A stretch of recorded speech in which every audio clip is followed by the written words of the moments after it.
अस्सलाम वालेकुम।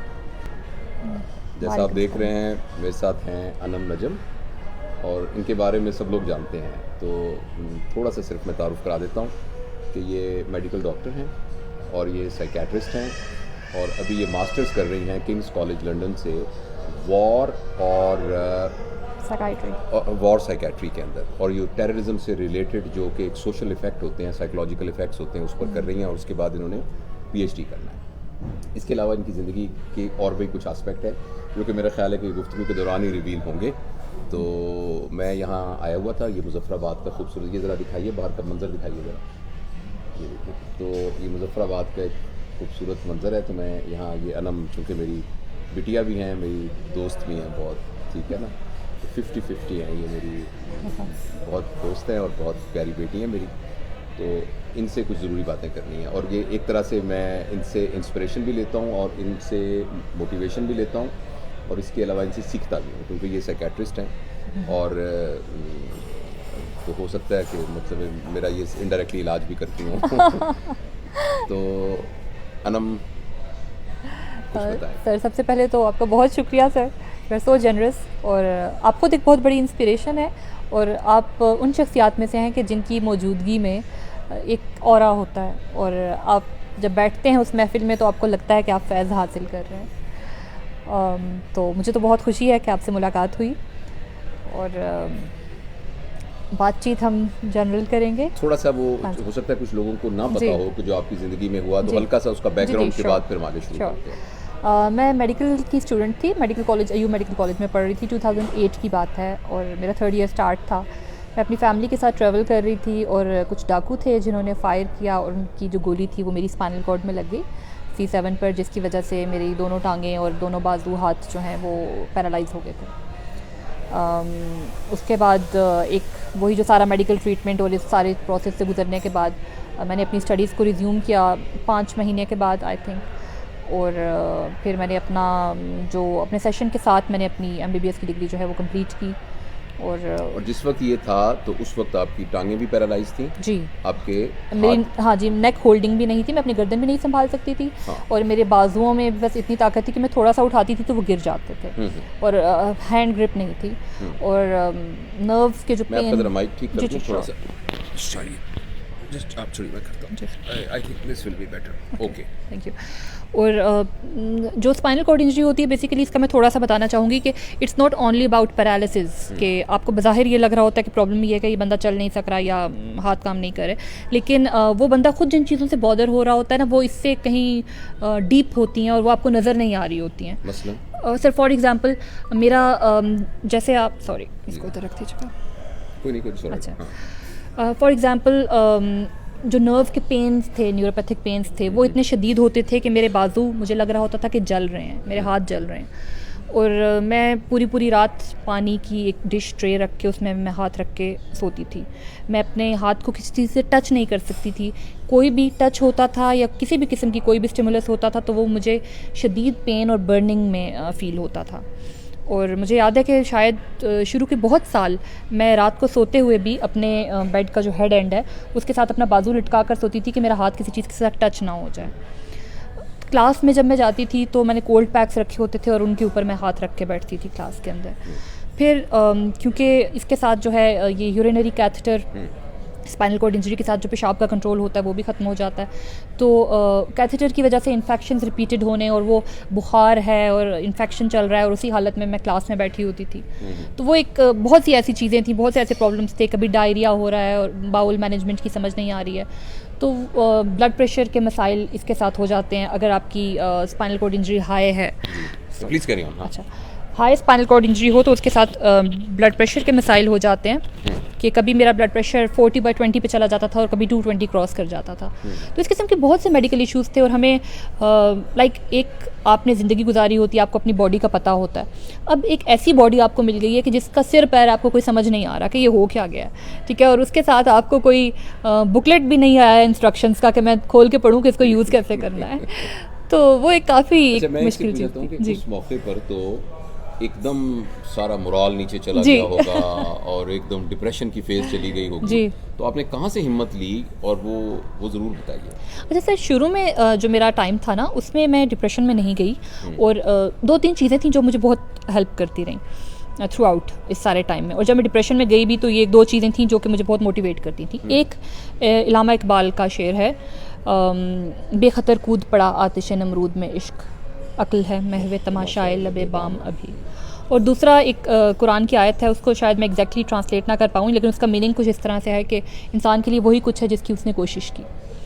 तो जब मैं बहुत ज़्यादा डिस्पेयर में चली जाती थी और मुझे लगता था कि अब कोई रास्ता नहीं है, तो मुझे ये चीज़ होती थी कि इंसान के लिए वही कुछ है जिसकी उसने कोशिश की, कि मैं अगर कोशिश करूँगी तो ये अल्लाह का वादा है, ये अल्लाह अपने किताब में कह रहा है कि इंसान के लिए वही तो ये कुछ आपका है। ईमान पहले इतना मजबूत था या इस वाक़े ने एकदम आपको वो कर दिया? देखें, ये आयत तो हम जी। सबने सुनी हुई है और इलामा इकबाल का तो सबने जी। पढ़ा हुआ है, लेकिन हमें तो थोड़ा सा कोई प्रॉब्लम हो जाता है तो टेंशन हो जाती है बहुत ज़्यादा। मेरी सब स्टेज में, मैं मेडिकल कॉलेज का प्रिंसिपल था ना, मेरी सब स्टेज में मैं फेल हो गई, तो उस पर क्या ख्याल है कि मेरा दिल करता है मैं खुदकुशी कर लूँ या ये है कि तो ये सारी बात, और छोटी छोटी चीज़ों के ऊपर लोग परेशान हो जाते हैं। जी। और एक यंग, आपकी 21 साल उम्र थी? 21 years तो थी। 21 साल की उम्र में एक लड़की जो कि डॉक्टर बन रही थी, तो एकदम उसकी 1/3 बॉडी रह गई और 2/3 बॉडी उसकी एक अजनबी बॉडी बन गई, लेकिन उसको बोझ के तौर पर साथ कैरी भी करना था।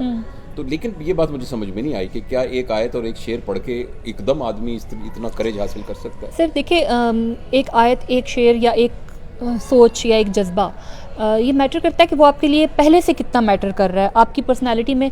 फॉर एग्जांपल, अगर इन दोनों चीज़ों की हम बात करें तो इनमें एक स्पिरिचुअल आपको कंटेंट मिलता है। तो आई थिंक कि मेरा जो स्पिरिचुअल क्वेश्चन था वो पहले से ज़्यादा था। बेहतर था। बल्कि एक बात मैं अक्सर फ्रेंड्स के साथ आती थी और बहुत फ़नी सी बात थी कि हम लोग मैट्रिक का हमारा इम्तिहान था, तो इंग्लिश का ऐसे आया माई बेस्ट फ्रेंड। तो मैंने सोचा कि अब मैं किसी भी फ्रेंड पर लिखूं तो मैं कितना एक अच्छा ऐसे लिख लूँगी यार पेपर में। फिर मैंने माई बेस्ट फ्रेंड इज़ अल्लाह लिखकर उस अच्छा। ऐसे को किया था। तो वो मैं थोड़ा सा एक हिंट दे रही हूँ कि लाइक मेरे एक स्पिरिचुअल कनेक्शन, एक तो वो आपको चीज़ ये चल नहीं रही लगा थी। कि जो मेरा बेस्ट फ्रेंड है तो उसको मैं ही मिली थी कि मुझे पैरालाइज कर दे? नहीं। ये ऐसा इस तरह का कोई नहीं ख्याल, रिविलियन ख्याल नहीं आया सिर्फ? नहीं, देखिए उसमें ऐसा था कि बल्कि मेरे ये जो मेरी ज़िंदगी में वाक़या पेश आया उससे कुछ दिन पहले मैं अपनी एक फ्रेंड को कह रही थी कि मुझे तो सर में दर्द भी नहीं होता, मुझे तो बुखार भी नहीं होता, मुझे कुछ भी नहीं होता यार। अल्लाह ताला तो कहता है कि वो अपने जिनसे प्यार करता है वो उन पर ये तकलीफ़ें भेजता है, तो मुझे क्यों नहीं होता? इसका मतलब मैं उसको प्यार ही नहीं हूँ। तो मेरे लिए ये चीज़ थी कि I am one of the selected ones. और मुझे इस चीज़ में वाई मी वाला ख्याल इसलिए भी नहीं आता था कि मुझे लगता था कि अल्लाह के जो अजीज़ लोग थे, अल्लाह को जो प्यारे लोग थे, अगर उनकी ज़िंदगियाँ आप उठा कर देखें तो उनकी ज़िंदगियाँ तो आजमाइशों से भरी हुई हैं। ठीक है, आप किसी नबी से प्यारा कौन होगा अल्लाह को? आप उनकी ज़िंदगियाँ उठा कर देखें, किसी की भी ज़िंदगी बेड ऑफ रोजेज़ नहीं थी। ठीक है, उन्होंने क्या क्या मुश्किलात नहीं देखी हैं। तो मुझे ये था कि ठीक है, as long as he is with me and he loves me, it's okay, it's okay. और वाई मी वाली जो चीज़ थी कि शिकवा होना, या एक होता है ना कि मेरी अभी उम्र ही क्या थी, अगर अल्लाह चाहता तो ऐसा ना होता, या इस किस्म की कोई चीज़, तो उसमें मुझे ऐसे लगता था कि मैं 21 साल की उम्र तक ये सब नेमतें मेरे पास थीं जो आज मुझसे छिन गई हैं। 21 साल तक मैंने कभी भी अल्लाह का शुक्र अदा नहीं किया था कि मैं चल सकती हूँ, मेरे हाथ काम कर रहे हैं, मैं ये कर सकती हूँ, मैं वो कर सकती हूँ, मैंने कभी शुक्र अदा नहीं किया। तो कम अज़ कम अगले 21 साल मुझे शिकवे का हक़ नहीं है कि मैं कहूँ कि या अल्लाह तूने मुझसे क्यों ले लिया। भाई जब आपने थैंक यू ही नहीं किया था, आप किस चीज़ का शिकवा कर रहे हैं? आपने उस गिफ्ट को उस तरह से एक्सेप्ट ही नहीं किया था। तो अच्छा, अब ये है कि अभी जब सुबह हम बात कर रहे थे ये ज़रफ़शां के आने से पहले कि अब नीचे वाली बॉडी जो है उस पर आप हाथ लगाती हैं तो पता नहीं लगता आपको, कहाँ तक? पेट तक? आप समझ लें कि ये बगल के लेवल तक, यहाँ तक जो हाँ है जी। वो आपकी बॉडी का, बल्कि मेरे जो बाजू और हाथ हैं इनकी भी जो ये साइड है, हाँ। इसमें मुझे सेंसेशन नहीं है, और बाहर की तरफ है मीडियल साइड पर है जी।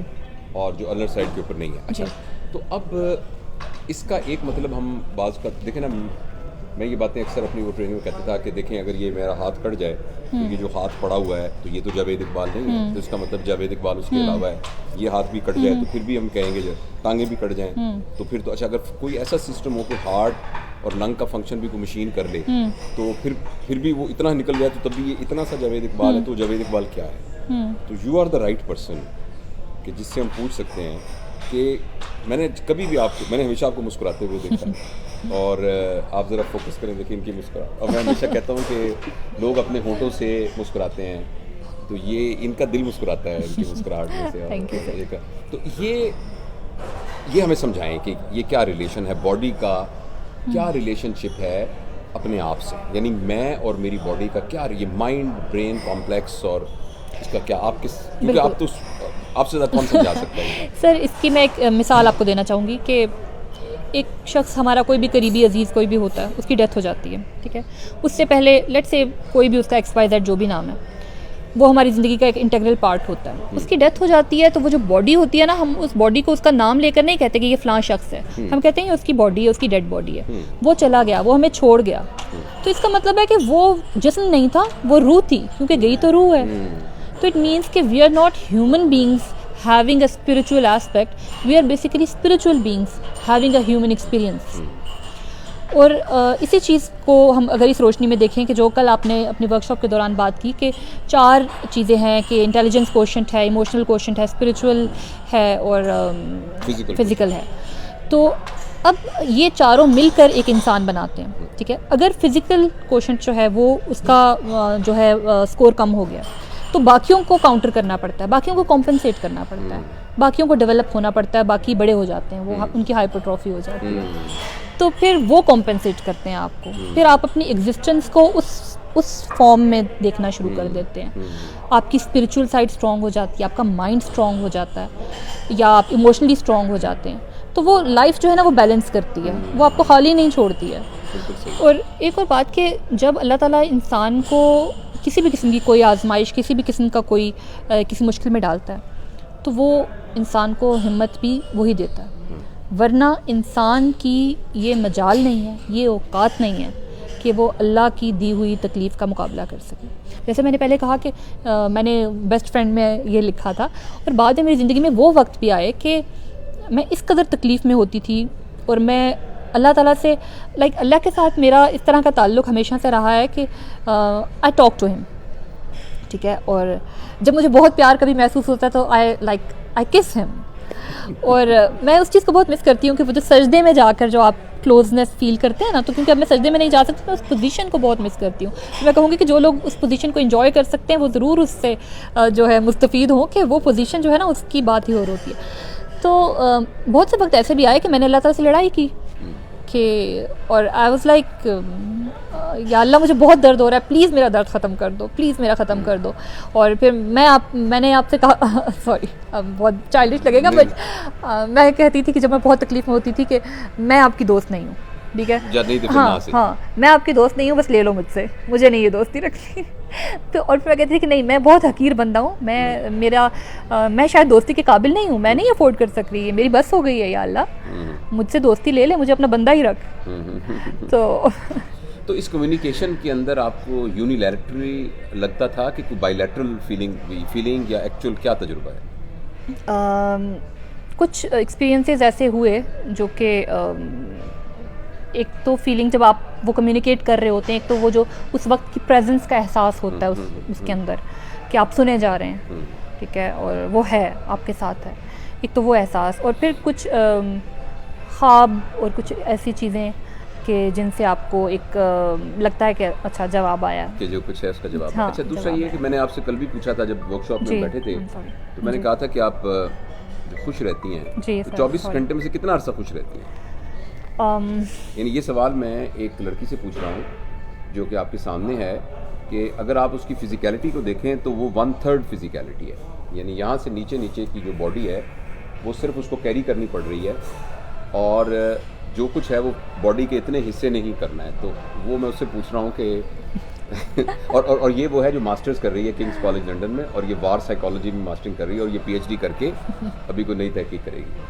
सर मेरे ख्याल में मैं उतना ही खुश रहती हूँ जितना कि कोई भी शख्स रहता है। अच्छा, अब ये बात ना अभी मुझे समझाएं कि वो सारे लोग जो खुश नहीं रहते इसलिए कि उनके पास पैसे कम हैं, या इसलिए कि उनकी शादी अपनी मर्जी से नहीं हुई, या इसलिए कि उनके रिलेशंस ब्रेक हुए, या इसलिए कि उनका घर छोटा है, या ये कि उनके पास गाड़ी नहीं है जबकि बाकियों की गाड़ी है, और या ये वो लोग कि वो ना हर्ट हो जाते हैं लोगों की बातों से और उनको लगता है कि उनकी बेइज्जती हो गई।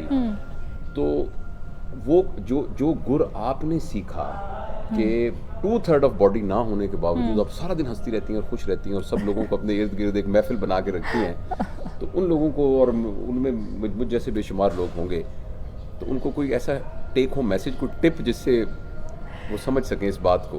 सर देखिए, एक तो ये कि सारा दिन तो कोई भी खुश नहीं रह सकता, मैं भी नहीं। हाँ जी, ठीक है। अच्छा, उसमें सर ऐसा है कि मेरा मानना ये है कि अगर ज़िंदगी आपके साथ कोई भी बुरा, कुछ भी आपको लग रहा है कि मेरे साथ कुछ बुरा हो गया, ठीक है, चाहे रिलेशनशिप प्रॉब्लम है, किसी भी किस्म का फाइनेंशियल इशू है, कुछ भी है, या जैसे मेरे केस में ये एक कंडीशन है, तो कोई भी ऐसा मसला अगर आपके साथ है, तो लेट्स से कि हम कहते हैं कि ये ज़िंदगी ने मेरे मुँह पर तमाचा मारा है, ठीक है, तो अब ज़िंदगी ने आपके मुँह पर तमाचा मारा है, तो वो उसको आप अपनी ज़िंदगी का रोग बना के दूसरा तमाचा आप खुद अपने मुंह पे मारते हैं। हाँ, ठीक है, वही बात है कि अगर if life gives you lemon तो फिर आप उसका लेमनेड बना लें। हाँ, बिल्कुल सही है। तो ये चीज़ है कि आप खुश रहना चाहते हैं, अपनी खुशी को किसी चीज़ के साथ एसोसिएट ना करें कि मुझे ये मिलेगा तो मैं खुश हो सकता हूँ, कि मुझे ये चीज़ खुश कर सकती है। नहीं, जो है पहले आप उसको देखें, आप उस पर खुश हो जाएं। तो खुद हिम्मत करके खुश हो सकता है बंदा? बाज़ औक़ात हो सकता है और बाज़ औक़ात नहीं भी हो सकता। देखें, जो सैडनेस है वो भी एक बेसिक इमोशन है और उसको भी एक्सेप्ट करना चाहिए, एक्नॉलेज करना चाहिए। अगर आप उदासी महसूस कर रहे हैं तो इसमें कोई हर्ज नहीं है, उसको एंजॉय करें। हाँ, ठीक है, उदासी, मैं आज उदास, शाम हो गई है तो चलो शाम है, हाँ, मैं आज उदास महसूस कर रहा हूँ, कल ठीक हो जाएगा, लाइफ गोज़ ऑन। उदासी का मतलब ये नहीं है कि आपकी ज़िंदगी ख़त्म हो गई है, और ज़िंदगी की सबसे खूबसूरत बात यह है कि इट गोज़ ऑन, कुछ भी हो जाए, काखा ना रहे बंदे का, लेकिन लाइफ गोज़ ऑन। और ये एक बहुत, अगर सोचा जाए तो एक बहुत पुरुमीदी वाली बात है, बहुत बड़ी होप है ये, कि लाइफ गोज़ ऑन, कि आज अगर ये अंधेरा है तो कल रोशनी हो जाएगी। मैं कुछ ना भी करूं, मैं बैठा रहूं, खुद ब खुद हो जाएगी, और मैं करूं तो मैं और जल्दी रोशनी में चला जाऊंगा। और एक और चीज़ सर जो मैं कहना चाहूँगी कि अपने हिस्से की जो एफर्ट है ना, वही कुरान की आयत के इंसान के लिए वही कुछ है जिसकी उसने कोशिश की। लैसा लिल इंसान इल्ला मा सा। बिल्कुल, वो कोशिश जो है उसको किए बगैर आप शिकवा ना करें ज़िंदगी में। ये एक इम्पॉर्टेंट चीज़ है कि हम कोशिश नहीं करते हैं, हम बैठ के शिकवा करते हैं, मेरे साथ ये हो गया और मेरे साथ ऐसे नहीं हो रहा। हमने कोशिश नहीं की होती।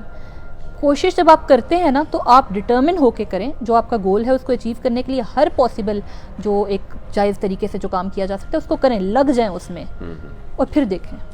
बाज़ औक़ात आपको वो मकसद हासिल नहीं भी होगा, लेकिन वो जो आपकी लगन है, वो जो प्रोसेस है, वो जो तमन्ना की लज्जत है ना, तमन्ना की लज्जत हासिल के सुकून से बहुत ज़्यादा होती है।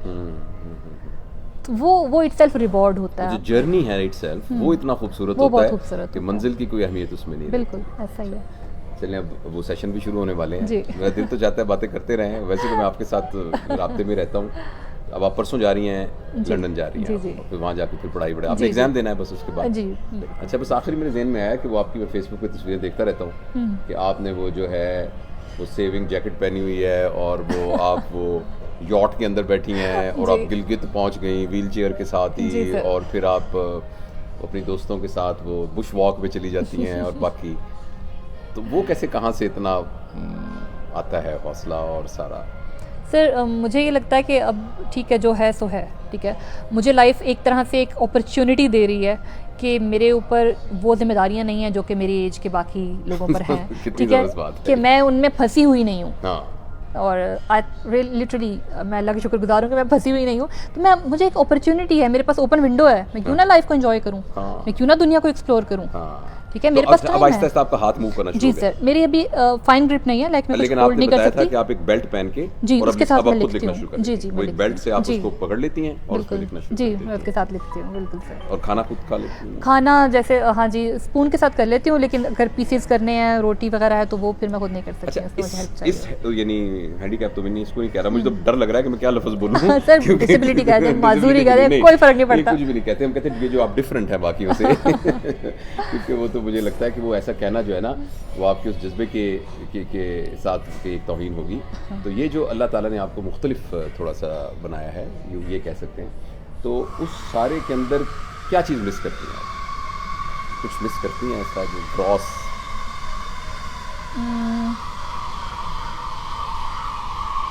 नॉट रियली नहीं। और अगर ये वाक़या ना होता तो आप इसी तरह जैसे हम बैठे हैं ऐसी बैठी होती, और अब जब आप व्हील चेयर में बैठी हैं, ऐसी एक आप बाहर से एज एन आउटसाइडर देख के कहें कि वो ज़्यादा अच्छा होता कि अब मैं ज़्यादा एक मेरे पास ज़्यादा एक स्कोप है अपनी ज़िंदगी का। सर मुझे अगर आज भी मौका मिले ना कि अपनी ज़िंदगी को मैं किसी दूसरे की लाइफ के साथ एक्सचेंज करूँ, I would never do it, क्योंकि मेरी जो ज़िंदगी है मैं इसके लिए ट्रेन हो चुकी हूँ। मैंने जो मास्टरी अपनी लाइफ के एक्सपीरियंसेस से हासिल किया, इसका कोई सब्स्टिट्यूट नहीं है, ठीक है। और मेरे लिए बहुत वैल्यूएबल है ये, और I don't want to go back there. देखें, ये अनम जो है ना, ये मैं इसीलिए बार बार कहता हूँ, ये मेरे लिए इंस्पिरेशन है। और आई एम श्योर कि आपने भी सारी गुफ्तगू से बहुत सारी चीज़ें, ऐसा आपका ना पूरा पैराडाइम चेंज हुआ होगा, सोचने का अंदाज़ चेंज हुआ होगा, ज़ाविया निगाह चेंज हुआ होगा। तो वाकई जो ज़िंदगी है ये सबसे बड़ी नेमत है, ये जो हमारे सीने में धड़क रही है और ये जो एक सांसों की शक्ल के अंदर आ रही है। और ये कोई नहीं, बात कर लेंगे। हाँ, कोई नहीं, जी जी मैं जा रही हूँ, ठीक है, तुमसे फोन पे ठीक करती है, हूँ, ओके ठीक है, ठीक है, थैंक यू, ठीक है। अल्लाह हाफ़िज़। तो ये जो ज़िंदगी हमारे सीने में धड़क रही है और ये सांसों के ज़रिए अंदर जा रही है, यही असल में एक मेन सॉफ्टवेयर है जो कि चला रहा है इस पूरी सारी कायनात को। और ये अल्लाह ताला ने हमें दी है और सबको बराबर दी है। और कुछ अनम जैसे होते हैं कि जिनको उनकी सही समझ में आ जाती है और उसको फिर अपनी ज़िंदगी को बरतने का उनको सलीका आ जाता है। और कुछ हम जैसे होते हैं कि जो कि छोटी छोटी बातों के ऊपर परेशान होके और उस अपॉर्चुनिटी को मिस कर देते हैं जो कि अल्लाह ताला ने ज़िंदगी की शक्ल में हमें दी है। अनु, मेरी बहुत सारी दुआएं आपके लिए, Thank लेकिन you, आप तो sir. खुद साहिब दुआ हो। अब मैं क्या, मेरी दुआ की क्या हैसियत है? नहीं सर, आप खुद आपकी दुआएं हो। और चाहिए मुझे बिल्कुल। ज़िंदगी में बहुत खुशी होती है कि you are in my life as a friend, as like a younger you, sir. Sister और Thank like you a so daughter. much. Thank तो you. आप मेरी ज़िंदगी में इस तरह से हो और मैं इस बात को बहुत ही, और अनम बहुत अच्छी शायरा भी है। अनम ने मुझे 4 शेर सुनाए थे कल वाले, वो अब सुनाओ, फिर उसके बाद इजाज़त देते हैं। ओके सर, ठीक है। आलम कुन में मुजस्सम हूँ बड़ी मुद्दत से, आलम कुन में मुजस्सम हूँ बड़ी मुद्दत से, खाक बरहम हूँ मगर नम हूँ बड़ी मुद्दत से, खाके बरहम हूँ मगर नम हूँ बड़ी मुद्दत से। तूने तकमील बुते जान से मुंह मोड़ लिया, तूने तकमील बुते जान से मुंह मोड़ लिया। मैं अधूरा हूँ मैं कुछ कम हूँ बड़ी मुद्दत वाह से, वाह, मैं अधूरा हूँ मैं कुछ कम हूँ बड़ी मुद्दत से। हाँ मैं इब्लीस खताकार हूँ मगर देखो, वाह, वो अना थी बड़ा नादम हूँ बड़ी मुद्दत मुद्दत से। से। और आखिरी शेर है, किस्सा हव्वा व आदम से फ़कत ये जाना, मैं वो भटका हुआ आदम हूँ बड़ी बड़ी मुद्दत मुद्दत से। से। ओके, जीते रहो। बहुत Thank बहुत you, sir. शुक्रिया। बहुत अज़म शाह, आपका शुक्रिया। भी बहुत शुक्रिया, आपने इतनी देर तक कैमरा पकड़ के रखा। Thank you.